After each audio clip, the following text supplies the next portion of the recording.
नमस्कार दोस्तों। Technician grade third का मेरा पेपर 27/12/2024 को था हो चुका है। मोटा मोटा एनालिसिस थोड़ा सा पेपर के बारे में क्या क्या पूछा जा रहा है उसके बारे में बात करते हैं। तो पेपर काफ़ी इजी है। पहले कोई टेंशन नहीं लेने का कि पेपर टफ आ रहा है।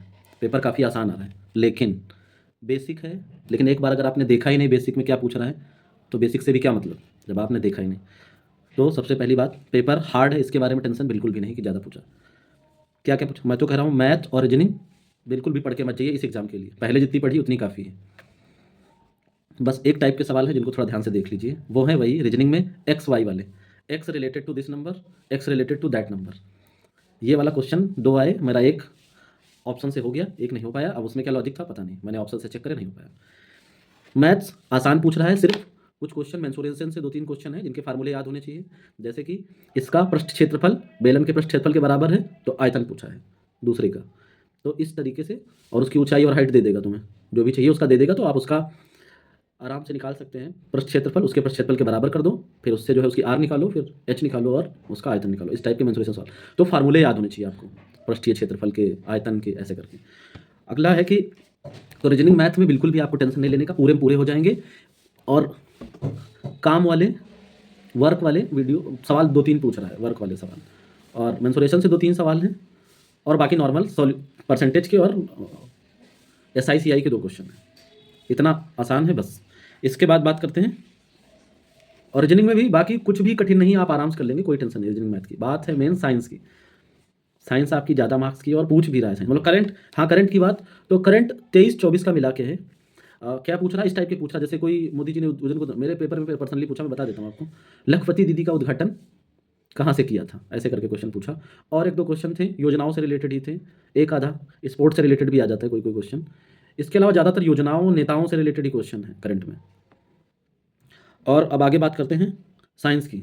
साइंस में 2-3 क्वेश्चन ह्यूमन बॉडी से रिलेटेड हैं, और ख़ास करके रिप्रोडक्शन, नसबंदी, वृषणकोश, वृषण, योनि, जननांग, इन सब चीज़ों से रिलेटेड क्वेश्चन है, आप समझ रहे हैं।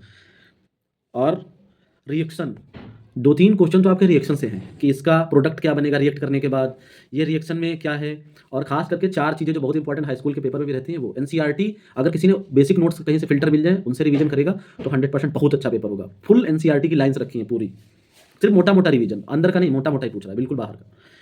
रिएक्शन 3-4 पूछ रहा है, प्रोडक्ट क्या बनेगा, ये रिएक्शन होगी कि नहीं होगी। फिर इसके बाद यूनिट्स, कुछ यूनिट्स मतलब फार्मूलेस टाइप से डायरेक्ट पूछ रहा है। और लाइट चैप्टर से अवतल, उत्तल, इनके उपयोग उपयोग पूछ रहा है। और डायोप्टर, जो लेंस की यूनिट होती है, लेंस के यूनिट से डायोप्टर से एक आधा क्वेश्चन हर पेपर में आ रहा है। और साइंस से क्वेश्चन जो संघ होते हैं, कार्डेटा, मोनेरा, प्रोटिस्टा, इनमें से एक आधा क्वेश्चन पूछ रहा है।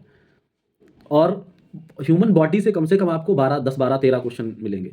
रसधानियाँ कहाँ होती हैं, पेड़ों में किसमें बड़ी रसधानियाँ होती हैं, मनुष्य में कि पेड़ पौधों में, इस टाइप पे क्वेश्चन आ रहा है। तो आप साइंस को मोटा मोटा जितना, मैं तो कहता हूँ NCERT के जैसे फिल्टर नोट UPSC वाले पढ़ते हैं, उस टाइप के नोट्स आते हैं, कुछ कम ही पेज के होते हैं, 100-200 पेज के, उस टाइप के, मतलब NCERT से छाट के लिखे जाते हैं पॉइंट। वही पॉइंट पूछ रहा, मैं तो कह रहा हूँ उसके हाथ में कोई UPSC की किताब लग गई है, उसी NCERT की, उसी से उठा उठा के रख रहा है क्वेश्चन। बस इतना सा पेपर है। पेपर बहुत ईजी आ रहा है, ये भी मान के चलो। साइंस का भी बिल्कुल ईजी, बिल्कुल ऊपर से। आपने रिएक्शन पढ़ी, ये रिएक्शन, ये रिएक्टेंट, प्रोडक्ट क्या होगा, ये रिएक्शन होगी कि नहीं होगी, कौन सी ज़्यादा क्रियाशील धातु है, ऐसे करके। और केमिस्ट्री से भी क्वेश्चन आ रहे हैं अच्छे खासे, मतलब फिजिक्स और केमिस्ट्री बराबर, बायोलॉजी सबसे ज़्यादा, ये कह सकते हैं। Okay, thank you.